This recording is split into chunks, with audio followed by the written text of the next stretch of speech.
ইহুদি এসে একজন মুসলমানের বিরুদ্ধে নালিশ করেছে আল্লাহর নবীর দরবারে। নবীজি সাক্ষ্য প্রমাণ নিয়ে সবকিছু শুনে মিলে রায় দিলেন ইহুদির পক্ষে, মুসলমানের বিপক্ষে। কারে কয় মিজান। তিনি চলে গেলেন হযরত ওমর রাদিয়াল্লাহু তাআলা আনহুর কাছে। কপাল কত খারাপ, তার কাছে গিয়ে বলছেন, ভাই ওমর, একটা বিচারের সানি করার জন্য আসছি। বলে, সানি আসছো আমার কাছে? পয়লা গেছিলা কার কাছে? গেছিলাম মুহাম্মদ সাল্লাল্লাহু আলাইহি ওয়াসাল্লামের কাছে। দেখেন অবস্থাটা। সবকিছু শুনে মিলে আমি মুসলমান, চান্দা দেই, জিহাদের পয়সা দেই, সাথে সাথে থাকি, জামাতে নামাজ পড়ি, জিহাদের ময়দানে যাই। বিচারটা আমার পক্ষে না হয়ে রাসূল পক্ষে রায় দিয়ে দিলেন। এটা একটা কথা হইল নাকি? আপনি বিচক্ষণ মানুষ, সবকিছু শুনে মিলে আপনি বিচারটার সানি করে দেন। হযরত ওমর বলেন, বাবাজি অপেক্ষা করো, আমি তোমার বিচারে সানি করতেছি, দাঁড়াও। হযরত ওমর ঘরের মধ্যে ঢুকলেন, তরবারি নিয়ে আসলেন, খাপের থেকে তরবারি বার করে হযরত ওমর বলেন, যেই ব্যক্তি আল্লাহর নবীর ফয়সালা করার পর তা মানতে পারে না, তার সানি করতে আসে, তার ফয়সালা তো এই রকম করে করে দিতে হয়। তরবারি মারলেন। একজন রাসূল পাক সাল্লাল্লাহু আলাইহি ওয়াসাল্লাম এক ইহুদির কাছ থেকে ধার করেছিলেন এবং নির্ধারিত তারিখে ধারের টাকা পরিশোধ করেছেন। ওই ইহুদি প্রতিমধ্যে একদিন রাসূলকে ধরে বলছেন, মুহাম্মদ সাল্লাল্লাহু আলাইহি ওয়াসাল্লাম, তুমি আমার কাছ থেকে যে টাকা নিয়েছিলে টাকাগুলি ফেরত দাও। উনি বলছেন, আমি তো টাকা তোমাকে ফেরত দিয়েছি। কয় না, আমি টাকা পাই নাই, টাকা ফেরত দেয়। হুজুর বলছেন দিয়েছি, আর ও বলছে দাও। এমন সময় একজন সাহাবী এসেছেন, বলছেন, হুজুর এখানে কি হচ্ছে? হুজুর বলছেন, এই লোকটার কাছ থেকে আমি টাকা নিয়েছিলাম, টাকাটা ফেরত দিয়েছি, তারপরেও সে আমার কাছে বলছে না আমি ফেরত দেইনি। সাহাবী বলছেন, হুজুর আমি জানি আপনি তাকে টাকা ফেরত দিয়েছেন। হুজুর বলছেন, তা কি করে হয়? আমি যখন টাকা গ্রহণ করি তখনও তুমি এখানে উপস্থিত ছিলে না, আর যখন আমি টাকা তাকে ফেরত দেই তখনও তুমি তা দেখোনি, তুমি কোনো সময় এর সাক্ষী ছিলে না, উপস্থিত ছিলে না। তুমি কি করে বলছো যে আমি তার টাকা ফেরত দিয়েছি? তুমি সাক্ষ্য, তুমি যে সাক্ষী তার প্রমাণ কি করে তুমি তা বলছো? সাহাবী বলছেন, ইয়া রাসূলুল্লাহ, আমরা আল্লাহ রাব্বুল আলামিনকে চিনতাম না, অসংখ্য মূর্তি পূজা করতাম, আমাদের বাপ দাদারা 14 গোষ্ঠী মূর্তি পূজা করত। আপনি বলেছেন এই মূর্তি পূজা চলবে না, এক আল্লাহর গোলামি করো, তার দাসত্ব করো। আল্লাহরে দেখি নাই। আপনার কথা মতো মা বাপের ধর্ম পরিত্যাগ করে, হাজার হাজার শত শত মূর্তিগুলিকে পরিত্যাগ করে এক অদেখা আল্লাহরে বিশ্বাস করেছি, দেখি নাই। আপনি বলেছেন ফেরেশতা আছে, দেখি নাই, বিশ্বাস করেছি। আপনি বলেছেন জাহান্নাম আছে, বেহেশত আছে, দেখি নাই, বিশ্বাস করেছি। আপনি বলেছেন এ দুনিয়া এই জীবন জীবন নয়, আর একটা জীবন আছে, ওখানে আমাদেরকে উপস্থিত হতে হবে, জবাবদিহি করতে হবে আল্লাহর দরবারে। দেখি নাই, সাক্ষী পাই নাই, তবুও আপনার কথা মতো বিশ্বাস করেছি। হে আল্লাহর নবী, কোন সাক্ষ্য প্রমাণ ছাড়া শুধুমাত্র আপনার কথা মতো যদি এতগুলি বড় বড় কথা বিশ্বাস করতে পেরে থাকি, তাহলে ইহুদির এই মাত্র কয়েকটা টাকা ফেরত দিয়েছেন এ কথা কেন বিশ্বাস করব না? অবশ্যই ফেরত দিয়েছেন, কোনো সন্দেহ নেই। গভীর রজনীতে আল্লাহর নবী ঘুমিয়ে আছেন। গভীর রাত্রে মক্কা শরীফে হযরতে জিবরাইল এসে বলেন, আসসালামু আলাইকা ইয়া রাসূলুল্লাহ, ইন্নাল্লাহা ইয়াকরাউকা সালাম। হুজুর, আল্লাহ আপনাকে সালাম বলেছেন। আর আমি দেখে এলাম আপনার ঘরের চতুর্দিকে কাফেরেরা তরবারি নিয়ে দাঁড়ানো। মেহেরবানি করে আপনি ঘুমের থেকে জেগে হিজরত করে মদিনায় চলে যান। নবীজি ঘুমের থেকে জাগলেন, হযরত আলীকে ডেকে বলেন, আলী রে, আমার বিছানার উপরে আরাম করে ঘুমায় থাকো, শুয়ে থাকো, আল্লাহর অর্ডার হয়েছে, আমি মদিনার দিকে চললাম। আমার ভাইরা, হযরত শেরে খুদা আলী রাসূলের দিকে তাকিয়ে বলেন, ইয়া রাসূলুল্লাহ, আপনার বিছানায় আপনার চাদর, আপনার কম্বলখানা গায়ে দিয়ে আমি শুয়ে থাকবো। সকালবেলায় কাফির বেঈমানেরা এই ঘরের মধ্যে ঢুকে আপনার বিছানায় আপনার চাদর মুড়ি দিয়ে আমি আলীকে তারা মুহাম্মদ মনে করবে, আর আমাকে মুহাম্মদ মনে করে তাদের তরবারি দিয়ে তারা আমাকে টুকরা টুকরা করে জমিন থেকে বিদায় করে দেবে। আমি আলীর দিলের মধ্যে কোনো দুঃখ কষ্ট থাকবে না, বরং আমার মনের মধ্যে এটাই তৃপ্তি হবে যে আমি আলীর জীবনের বিনিময়ে আল্লাহর নবী দুনিয়ায় বেঁচে আছেন। ভাইরা আমার, নবীজি ঘরের থেকে বেরোলেন, ঘরের থেকে বেরিয়ে দেখেন চতুর্দিকে কাফেরেরা, হাতে এক মুষ্টি বালু নিলেন, শাহাতিল ওযু করে দম করে বালুটা ছাড়িয়ে দিলেন। চতুর্দিকে কাফেরে দাঁড়ানো, কাফেরদের চোখে বালু চলে গেল। বালি চোখে গেলে অবস্থাটা কি হয় আপনারা জানেন। দুই হাত দিয়া চোখ রগড়াতেছে কাফেরেরা। নবীজি সরে গেলেন, একটা কাফেরও দেখতে পেল না কোন ফাঁকে নবী চলে গেলেন। পরবর্তী সময় আল্লাহ রাব্বুল আলামিন নবীকে ডেকে বলেন, ওয়া মা রামাইতা ইয রামাইতা ওয়ালাকিন্নাল্লাহা রামা। ও নবী, আপনি নিক্ষেপ করেন নাই যখন আপনি নিক্ষেপ করেছিলেন, আপনি শুধু বালুকণা ছেড়ে দিয়েছিলেন, আর আপনার ঘরের চতুর্দিকে কাফেরদের চোখে বালু কণা পৌঁছে দেওয়ার দায়িত্ব আমার হুজুরাত গ্রহণ করেছিল। সুবহানাল্লাহ, সুবহানাল্লাহ। আমার ভাইরা, নবীজি হযরত আবু বকরের বাড়িতে গেলেন, দরজায় গিয়ে আস্তে করে নক করেছেন। দরজায় গিয়ে আস্তে করে নক করলেন, ভিতর থেকে আওয়াজ এলো, কে? ভিতর থেকে লাব্বাইকা সাদাইকা বলে হযরত আবু বকর বেরিয়ে এলেন। আল্লাহর নবী জিজ্ঞাসা করলেন, আবু বকর রে, এক ডাক দিলাম আর তুমি এক ডাকে সাড়া দিলে, তুমি কি ঘুমাও নাই? হযরত আবু বকর বলেন, ইয়া রাসূলুল্লাহ, আপনি বলেছিলেন আমাকে সাথে নিয়ে হিজরত করবেন।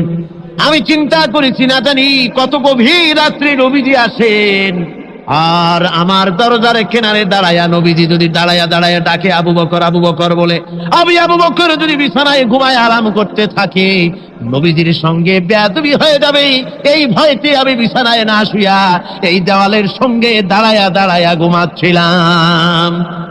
ভাইরা আমার, নবীজি হযরত আবু বকরকে নিয়ে চললেন, কাবার দিকে তাকালেন, বাইতুল্লাহ শরীফের দিকে তাকায়া নবীজি চোখ থেকে দর দর করে পানি পড়ে আর ডাকে বলে, রে খানায় কাবা, ওরে কাবা, বড় আশা ছিল তোর খেদমত করব প্রাণ ভরে, কিন্তু তোর নিষ্ঠুর সন্তানেরা তোর কাছে আমারে থাকতে দিল না রে। নবীজি হযরত আবু বকরকে নিয়ে মদিনার দিকে না গিয়া উল্টা পথে জিয়াদ মহল্লার ভিতর দিয়া, মিসফালার ভিতর দিয়া, সাবাব জাবালের সোরে, দুইটা পাহাড় পাড়ি দিয়া জাবালে সুরে যখন উঠলেন, ফজরের রক্ত হয়ে গেল। হযরত আবু বকর বলেন, হুজুর, গুহার একটা পায়া গেছি, এর মধ্যে ঢুকি, তা না হলে কাফেরেরা দেখে ফেলবে। হুজুর, আপনি বাইরে বসেন, আগে আমি ভিতরে ঢুকি, যেহেতু গুহার মধ্যে সাপ বিচ্ছু থাকতে পারে, যদি কোনো সাপ বিচ্ছু থাকে আঘাত আমার প্রতি আসুক, আল্লাহর নবী মাহফুজ থেকে যাক।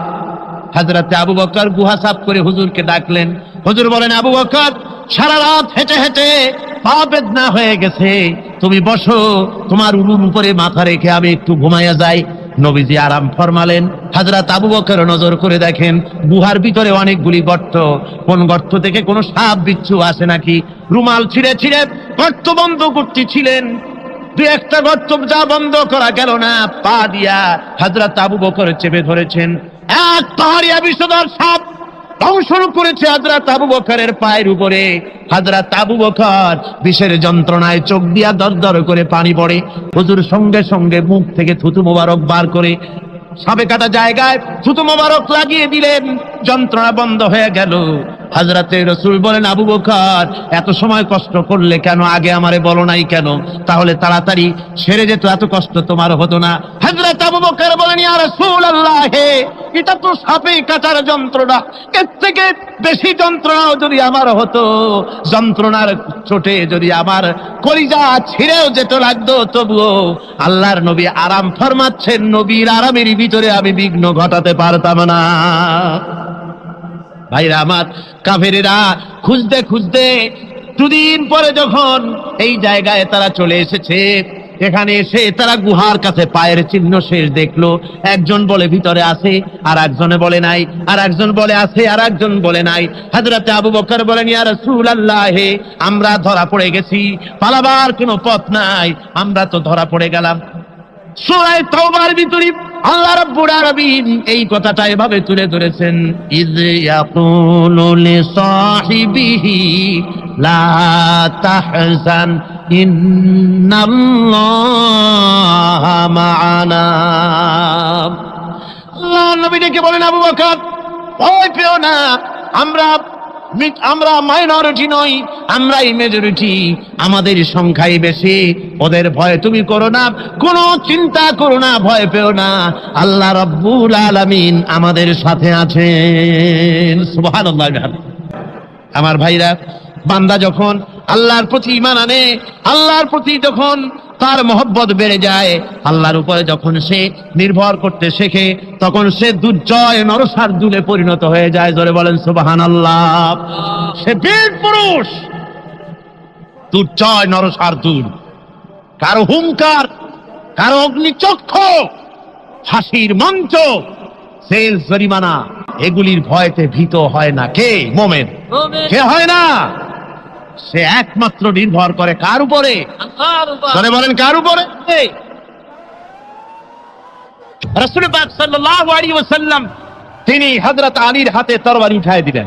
জুলফিকার বললেন, আলী তুমি যাও, আজকের ময়দানে সেনাপতির দায়িত্ব পালন করো। হযরত আলী তরবারি হাতে নিলেন। ইসলাম আক্রমণকারী যে না, সে কথা বলতে আমি এই কথা নিয়ে আসছি। হযরত আলী গেলেন, যায় মুরাহহাবের সামনে পড়েছেন। মুরাহহাব হলো, হাদিসে এসেছে, মুরাহহাব হচ্ছে কাফেরদের নেতৃত্ব দিচ্ছে। মুরাহহাব বলছে, আলী তোমাকে আমি কিন্তু ভালোবাসি, তুমি আসলে কেন? তোমার প্রতি আমার একটা সফট কর্নার আছে আমার অন্তঃকরণে। তুমি তোমার ছেলে মেয়েকে কি এতিম বানাতে চাও? তোমার বউকে কি বিধবা করতে চাও? আমি তো সেই বীর যে আমার সামনে এসে কেউ কল্লা সাথে নিয়ে যেতে পারে নাই। সুতরাং তুমি যদি ওদেরকে এতিম আর বিধবা করতে না চাও, আমার সামনে থেকে সরে যাও। হযরত আলী বলেন, মুনাফিক তুমি কাকে ভয় দেখাতেছ? তোমার তরবারি এই সমাজের কিছু কাফেরেরা ভয় করতে পারে, তুমি কি আমারে চেনো নাকি? তুমি কারে ভয় দেখাও?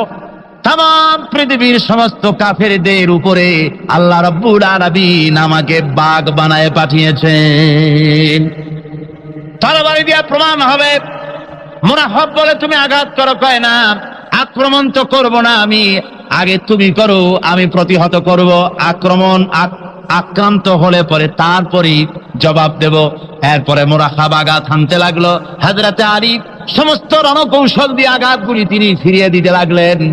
এরপরে হযরত আলী বলছেন, মুরাহহাব এবার তৈরি হও আমার আঘাত সহ্য করার জন্য। হযরত আলী জুলফিকার তুলে আঘাত করলেন। এক আঘাতেই দেখা গেল মুরাহহাবের মাথা হযরত আলীর তরবারির মুঠা পর্যন্ত মাটির ভিতরে গেড়ে গিয়েছে। খায়বারের দুর্গ দখল হয়ে গেল।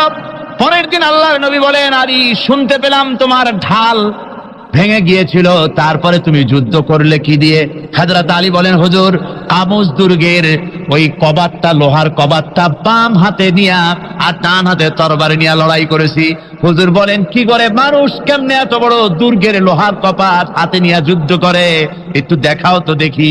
হযরত আলী গতকালকের মতো বাম হাত দিয়ে ধরেছেন, নাড়াতে পারেন না। এবার ডান হাত দিয়ে ধরেছেন, নাড়াতে পারেন না। ডান আর বাম দুই হাত দিয়া সমস্ত শক্তি দিয়ে এমন জোরে টান বেড়েছেন, প্রতিটি লোমকূপের গোড়া থেকে ঘাম বেরিয়ে এসেছে, এক চুলও নড়াতে পারেন নাই। হযরত আলীর মুখখানা মলিন হয়ে গেছে লজ্জায়। হযরত আলী রাদিয়াল্লাহু তাআলা আনহু লজ্জা পেয়ে গেছেন। রাসূল পাক সাল্লাল্লাহু আলাইহি ওয়াসাল্লাম বলেন, আলী লজ্জা পাওয়ার কোনো কারণ নাই, চিন্তা করার কোনো কারণ নাই। তোমার নিজস্ব শক্তি দিয়ে তুমি লড়াই করতে পারো নাই। এত বড় লোহার দরজা নিয়ে, কবাট নিয়ে মানুষ সেভাবে লড়াই করতে পারে না। আল্লাহ তার দ্বীনকে বিজয়ী করার জন্য তোমার ভিতরে আল্লাহ রাব্বুল আলামিন ক্ষমতা দিয়েছিলেন। জোরে বলেন সুবহানাল্লাহ। আল্লাহ রাব্বুল আলামিন এই জিহাদের ময়দানে যখন মানুষ আসে, আল্লাহ তাদের উপরে মদদ দান করেন। 3000 সৈন্য নিয়ে সাহাবায়ে কেরাম আর এই সেনাপতি সব চললেন। মতার প্রান্তরে লড়াই হলো।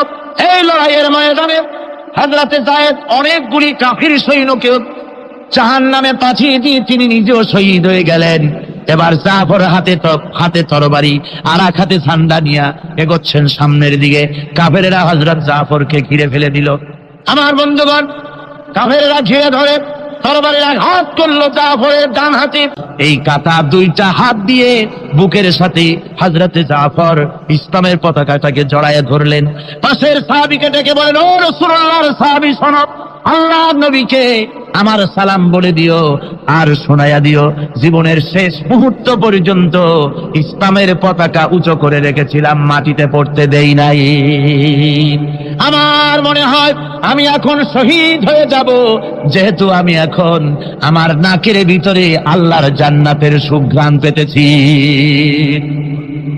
হযরতে জাফর শহীদ হয়ে গেলেন, হযরত আব্দুল্লাহ বিন ওয়াহাব, হযরত আবু উবাদা দুজনে মিলে ছুটলেন ঝান্ডা ধরার জন্য।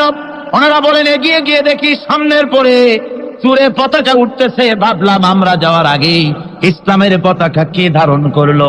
কাছে গিয়ে দেখি হযরতে জাফরের ডান হাত এক পাশে পড়ে থেকে ইসলামের পতাকা কামড়ায় ধরে উঁচু করে রেখে দিয়েছেন। আমার বন্ধুগণ, হযরতে আবু উবাইদা বলেন আমি হযরতে সাদের, হযরতে জাফরের হাত পা মাথা মস্তক একত্রিত করে তার পা থেকে শুরু করে মাথা পর্যন্ত চুমা খাইলাম, তাকে জানাজা করে দাফন করে রাখলাম কবরের ভিতরে। রাতের বেলায় স্বপ্নে দেখি হযরতে জাফর আল্লাহর জান্নাতের ভিতরে ফেরেশতাদের সঙ্গে উড়ে বেড়াতেছেন। আমি জিজ্ঞেস করলাম, ও জাফর, আল্লাহ তোমার সাথে কি ব্যবহার করেছেন? হযরতে জাফর বলেছেন, ওগো আবু উবাইদা, আল্লাহ রাব্বুল আলামিন আমাকে বলেছেন, জাফর রে, আমি তোমার শাহাদাতে খুশি হয়েছি, তুমি আমার কাছে আর কি চাও? হযরতে জাফর বলেন, আয় আল্লাহ পাক, কিচ্ছু চাই না, শুধু একটা দাবি, দুনিয়ায় তুমি মেহেরবানি করে আমাকে পাঠায়া দাও আর একবার যদি যেতে পারি, তাহলে তোমার দুনিয়ার বুকে তোমার দিন কায়েমের জন্য কাফেরদের বিরুদ্ধে লড়াই করে আমার জীবনটা আর একবার দিয়ে আসি। আমার বন্ধুগণের জন্য আল্লাহ রাসূল বলেছেন, হাদিস শরীফে এসেছে, আমার ইচ্ছে হয় জিহাদ করি, শহীদ হই, আবার যদি জিন্দা হই, আবার জিহাদ করি, শহীদ হই, আবার যদি জিন্দা হতে পারি তাহলে আবার জিহাদ করি, আবার শহীদ হই। যেহেতু শাহাদাতের মওতের মতো এত বড় মর্যাদা সম্পন্ন মওত আর পৃথিবীতে হতে পারে না। আমার ভাইরা, ইসলামের জন্য জান দেওয়ার জন্য, মাল দেওয়ার জন্য সাহাবায়ে কেরাম এভাবে প্রস্তুত ছিলেন, নিজেদের জীবন তারা আল্লাহর সামনে নজরানা পেশ করেছেন, শহীদ হয়েছেন, আল্লাহর দ্বীন কায়েমের জন্য তারা প্রচেষ্টা করেছেন। ইসলামকে প্রতিষ্ঠিত করার জন্য প্রয়োজন রয়েছে জিহাদের। কিসের প্রয়োজন? কিসের? জিহাদের প্রয়োজন। সেই জিহাদ করতে কি আপনারা তৈরি আছেন? জিহাদের জন্য তৈরি আছেন? সেই জিহাদ কিন্তু সেই জিহাদ মানে কি? সেই জিহাদের আবার অপব্যাখ্যা করা হয়েছে। জিহাদের অপব্যাখ্যা করা হয়েছে এইভাবে যে ওয়ালাকিন কালান্দার কাফে দুশমনাস, দুশমনের হাতে কলম ছিল, ওরা যেমন খুশি আমাদের ইতিহাসকে চিত্রিত করেছে। ওরা বলেছে ইসলামের ইতিহাস থেকে তরবারি আর রক্তের গন্ধ আসে, কিন্তু আসলে জিহাদের অর্থ তো তরবারির যুদ্ধ নয়। জিহাদের অর্থ হচ্ছে যে কোনো উদ্দেশ্যকে সফলতায় পর্যবসিত করার জন্য যে প্রাণান্তকর প্রচেষ্টা করা হয়, ওই প্রচেষ্টার আরবি নাম হচ্ছে জিহাদ। জিহাদ যেটাকে বলা হয়েছে ওটা হচ্ছে যে কোন উদ্দেশ্যকে সফলতায় পৌঁছাবার জন্য যে চেষ্টা, ওই চেষ্টার নাম জিহাদ। তবে এই চেষ্টা করতে গিয়ে যখন বাধা আসে সশস্ত্র, ওই সশস্ত্র বাধার মোকাবেলা সশস্ত্রভাবে করা যেটা, ওইটা হচ্ছে জিহাদের চূড়ান্ত রূপ। কথা বুঝে আসছে? ইসলাম প্রথমে কাউকে আক্রমণ করে না, ইসলাম প্রথমে কাউকে আক্রমণ করে না, আক্রান্ত হলে পরে তারপরে এর জবাব দেয়, ঠিক কিনা? দেখেন না, হযরত আলী রাদিয়াল্লাহু তাআলা আনহু ওই যে খায়বারের যুদ্ধে, সেইখানে কেউ খায়বারের এই দুর্গ মুসলমানদের হাতে আসে না, প্রতিদিন যুদ্ধ হচ্ছে, অথচ যুদ্ধে কোনো ফলাফল দেখা যাচ্ছে না। ফজরের এশার নামাজের পর হুজুর বলছেন, ও সাহাবীরা, আগামীকাল আমি এমন এক ব্যক্তির হাতে ইসলামের ঝান্ডা তুলে দেব যাকে আল্লাহ এবং আল্লাহ রসুল বেশি ভালোবাসেন, এবং তিনিও আল্লাহ এবং আল্লাহ রসুলকে বেশি ভালোবাসেন, আর তার হাতেই বিজয় হবে। হযরত ওমর রাদিয়াল্লাহু তাআলা আনহু বলেন, আমার এরকম পেরেশানির রাত জীবনে আর কখনো গেছে কিনা জানি না, আমি সারা রাত পেরেশান ছিলাম যে ওই ব্যক্তিকে আমি হতে পারবো। ফজরের নামাজের পর আল্লাহর নবী বলছেন, সাহাবীরা, আমার আলী কোথায়, তাকে দেখছি না কেন? সবাই বলছেন, হুজুর, হযরত আলীর চোখ উঠেছে, তাই নামাজের জামাতে শরীক হতে পারেন নাই। হুজুর বলেন, তাকে নিয়ে আসো। দুজন সাহাবীর কাঁধের উপরে ভর করে হযরত আলী এলেন। হুজুর সাল্লাল্লাহু আলাইহি ওয়াসাল্লাম তার মুখের থুতু মোবারক নিয়ে হযরত আলীর চোখে লাগিয়ে দিলেন, সাথে সাথে আগের থেকেও ভালো দৃষ্টিশক্তি সম্পন্ন হয়ে গেলেন। সুবহানাল্লাহ। আমার ভাইয়েরা, জিহাদের ভিতরে সাহাবায়ে কেরাম আল্লাহর জান্নাতে যাওয়ার জন্য তারা জিহাদ করেছেন। তারা দেশ দখলের জন্য জিহাদ করেন নাই, দিন প্রতিষ্ঠার জন্য লড়াই করা ফরজ। দিন প্রতিষ্ঠার জন্য লড়াই করা কি? জনগণ কি? আর এই ফরজ দায়িত্ব পালন করতে গিয়ে যদি কেউ মারা যায় তাহলে কোথায় যাবে? কোথায় যাবে? ওই শাহাদাতের মত হচ্ছে একটা সেতু, একটা সেতু বা একটা ব্রিজ, একটা সাঁকো, এপারে দুনিয়া, ওপারে আল্লাহর জান্নাতুল ফেরদাউস। জোরে বলেন সুবহানাল্লাহ। এই জন্য হযরত ওমর ফারুক রাদিয়াল্লাহু তাআলা আনহু সব সময় দোয়া করতেন, আল্লাহুম্মা রযুকনি শাহাদাতান ফি সাবিলিক ওয়াজআল মাউতি ফি বালাদি রাসূলিক। আল্লাহ রাব্বুল আলামিন, আমাকে রাসূলের শহরে মওত দাও আর আমাকে তোমার দ্বীনের রাস্তায় শাহাদাত মঞ্জুর করো।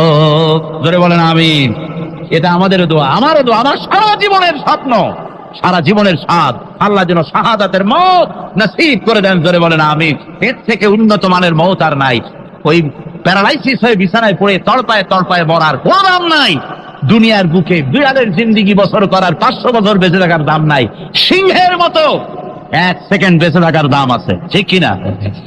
আর মওত, প্লীহা, যকৃত, typhoid, paralysis, diabetes, heart attack, kidney পচে যাওয়া, হাবিজাবি মওতের চাইতে আল্লাহর রাস্তায় জিহাদ করে শাহাদাতের মওত সর্বশ্রেষ্ঠ মওত। যেরকম সুবহানাল্লাহ।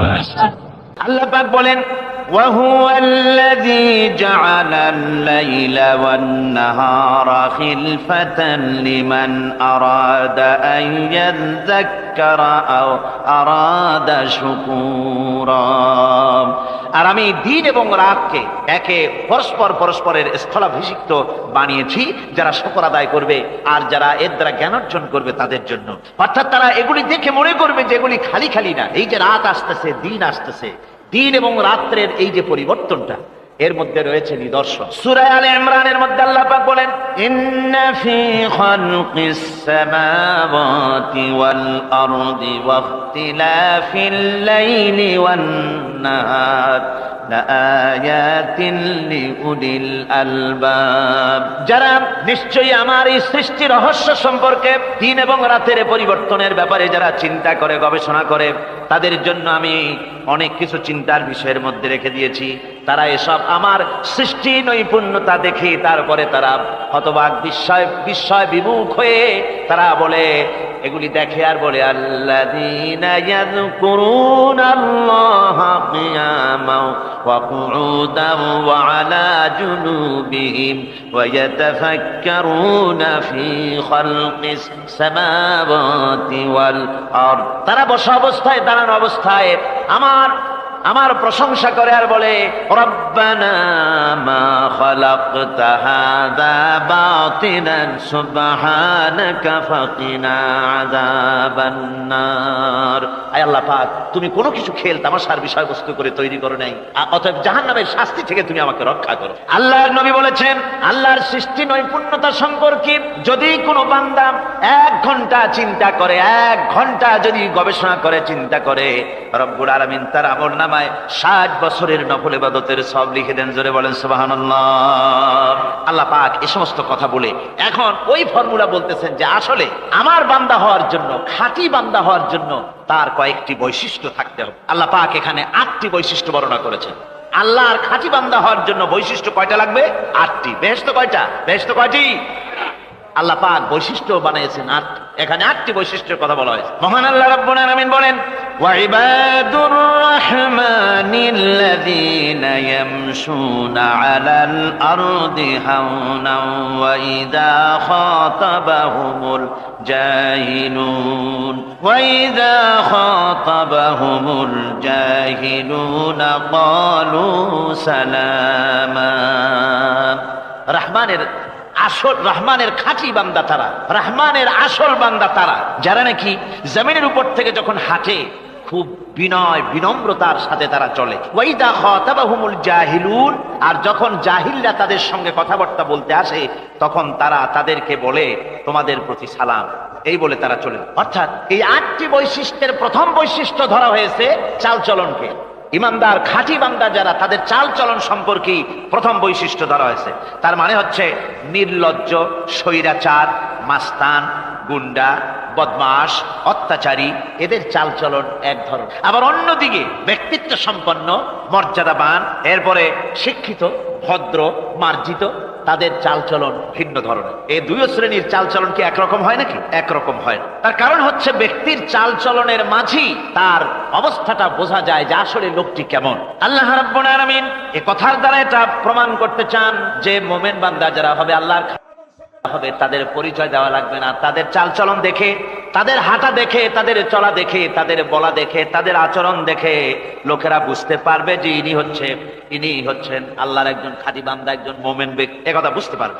আর সে ব্যক্তি জমিনের উপরে চলবে বিনম্র ভাবে। কোরআনে কারীমে অন্য জায়গায় আল্লাহ রাব্বুল আলামিন বলেছেন, ওয়ালা তামশি ফিল আরদি মারহান ইন্নাকা লান তাখরিকাল আরদা ওয়া লান তাবলুগাল জিবালা তুলা।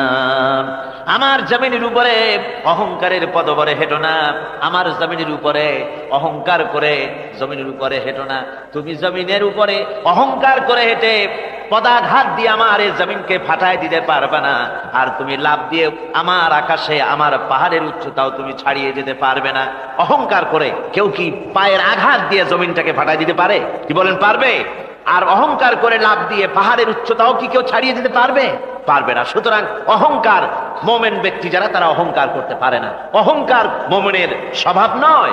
অহংকার করতে পারে কেবলমাত্র আল্লাহ রাব্বুল আলামিন। অহংকার হচ্ছে আল্লাহ পাকের ইজাত। অহংকার কে করতে পারেন? আল্লাহ পাক করতে পারেন। মানুষের অহংকার শোভা পায় না। মানুষ, তোমার আবার অহংকার কিসের?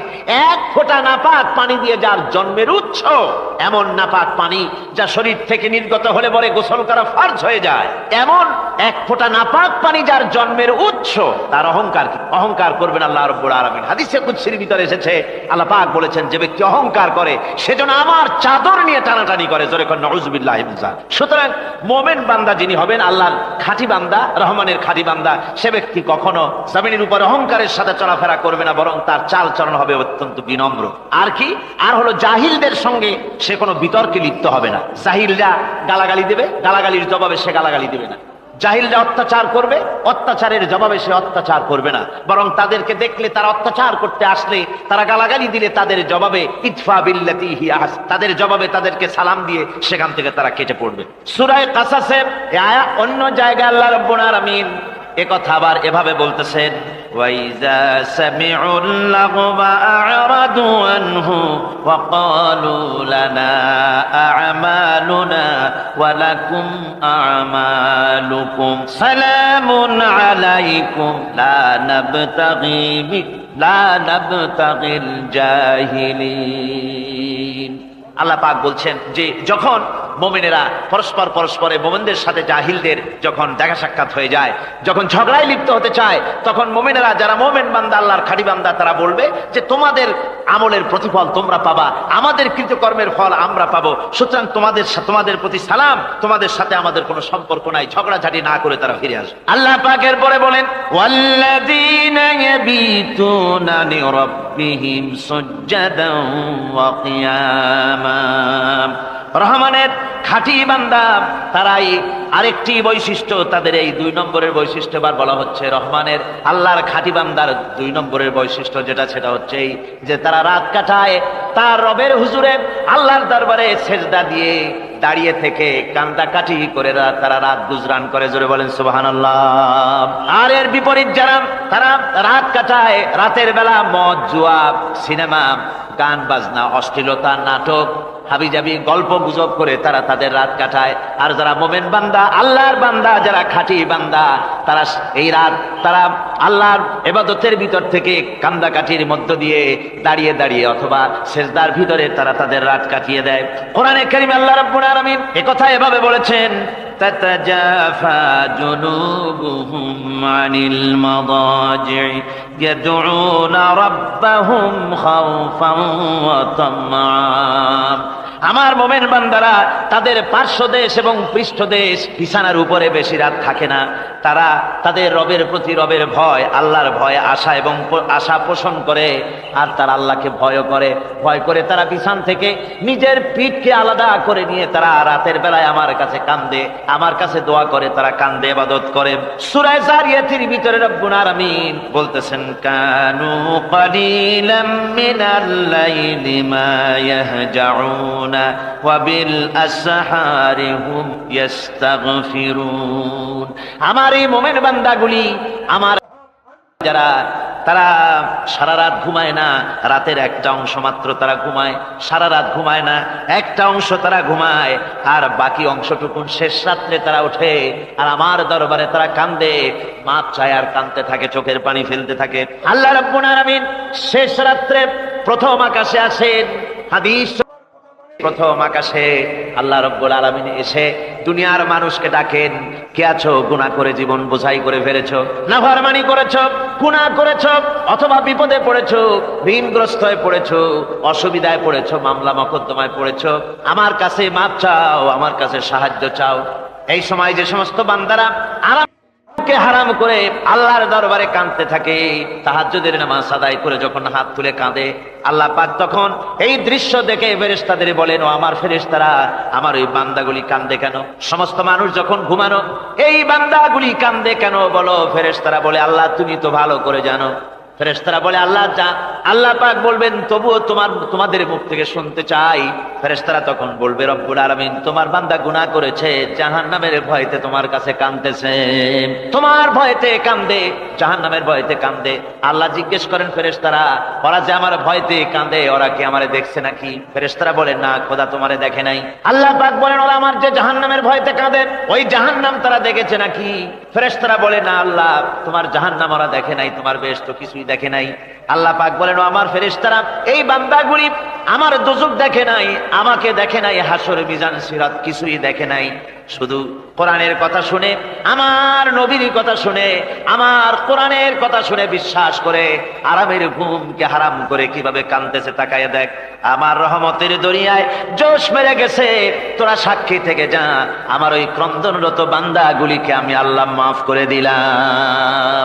আমার ভাইয়েরা, আল্লাহ পাক বলেন, আম্মান হুয়া কানিতুন আনা আল-লাইলি সাজিদাও ওয়া কাইমা। আল্লাহ রাব্বুল আলামিন বলেন, সিজদার ভিতরে আর দাঁড়ানোর ভিতরে আমার এই বান্দাগুলি আখিরাতে আমার সঙ্গে দেখা করা লাগবে এই ভয়তে, জাহান্নামের ভয়তে তারা কান্দে, এভাবে কাঁদতে থাকে। আর আল্লাহ পাক ওই সময় তাদের গুনাহ মাফ করতে থাকেন। কোরআনে কারীমের ভিতরে আল্লাহ পাক বলেন, সারা রাত ঘুমাতে আল্লাহ নিষেধ করেছেন, সারা রাত যেন ঘুমায়ো না, পাইকারি ধরে ঘুমায়ো না, একটু জাগো। ওয়াজকুর ইসমা রাব্বিকা বুকরাতাও ওয়া আসীলা।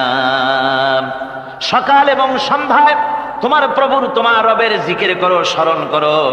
وَمِنَ اللَّيْلِ فَاسْجُدْ لَهُ وَسَبِّحْهُ لَيْلًا طَوِيلًا। তোমার রাতের বেলায় রাতের একটা অংশ সেজদায় অবনত হও, আর রাতের দীর্ঘ সময় ঘুমায় থেকো না, হয় একটা লম্বা সময় ঘুমাও, কিন্তু একটা অংশ রাখো যে সময় তুমি আমার দরবারে সেজদায় পড়ে যাবে, কাঁদবে।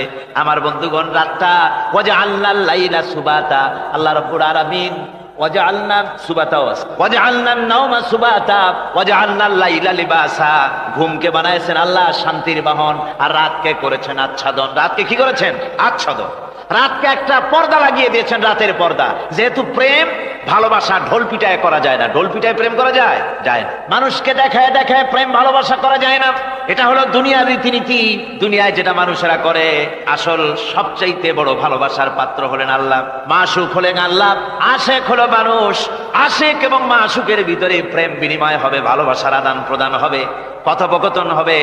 এজন্য দিনের কোলাহল পূর্ণ অবস্থায় তা হয় না বলে রব্বুল আলামিন বলেন, আমি তোমাদের জন্য রাতকে একটা আচ্ছাদন, একটা পর্দা বানায় দিয়েছি। এই রাতের পর্দার ভিতরে থেকে আমারে ডাকো, আমাকে, আমার কাছে তুমি আমাকে ডাকো, একটা লম্বা সময় নিয়ে আমাকে বলতে থাকো, আমাকে ডাকতে থাকো।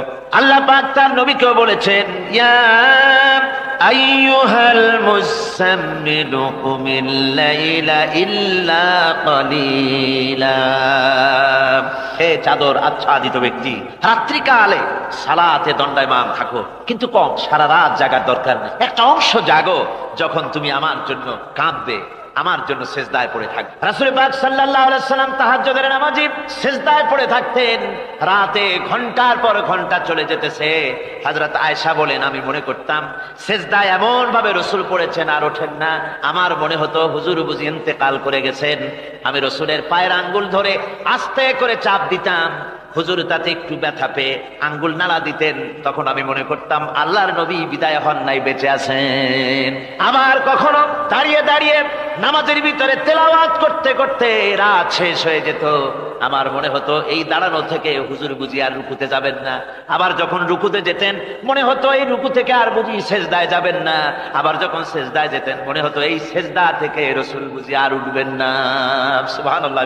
সাহাবায়ে কেরাম জিজ্ঞেস করতেন, হে রাসূল, হযরত আয়েশা জিজ্ঞেস করে, হে রাসূল, আপনি এত কাঁদেন কেন, এত ইবাদত করেন, এত রাত জাগেন? হযরত আয়েশা বলেছেন, আল্লাহ নবী দাঁড়িয়ে দাঁড়িয়ে তেলাওয়াত করতে করতে, দাঁড়িয়ে দাঁড়িয়ে নামাজ পড়তে পড়তে পাও মোবারক, কদম মোবারক এমন ভাবে ফুলে যেত, সকালবেলায় জুতার মধ্যে পাও ঢুকতো না। সুবহানাল্লাহ। এইভাবে রাসূল পাক কষ্ট করতেন। জিজ্ঞাসা করতে, এত ইবাদত কেন করেন? আপনার তো আগের পিছের সমস্ত গুনাহ আল্লাহ মাফ করেছেন, কোনো গুনাহ আপনার নাই, তবু আল্লাহ বলে দিয়েছেন নবী আপনার আগের পিছের সব মাফ, তারপরেও এত কাঁদেন কেন? আল্লাহর নবী বলেছেন, ও সাহাবীরাও, আমার স্ত্রীরা শোনো, আমি কি আমার বান্দার, আমি আমার আল্লাহর শুকরগুজারকারী বান্দায় কি আমি পরিণত হব না? যে আল্লাহ আমাকে এত নিয়ামত দিয়েছেন, আমি কি সেই আল্লাহর শুকরগুজার হব না? রাসূলুল্লাহ এভাবে কাঁদতেন। সুতরাং প্রত্যেকটি মুসলমানকে রাতের বেলায় আল্লাহর দরবারে হাত তুলে কাঁদতে হবে, মোনাজাত করতে হবে, রব্বুল আলামিন, যে গুনাহ করেছি, আমি যত গুনাহ করেছি, আমাকে তুমি নেয়ামত যা দিয়েছো, এই নেয়ামত তুমি না দিলেও পারতে, তুমি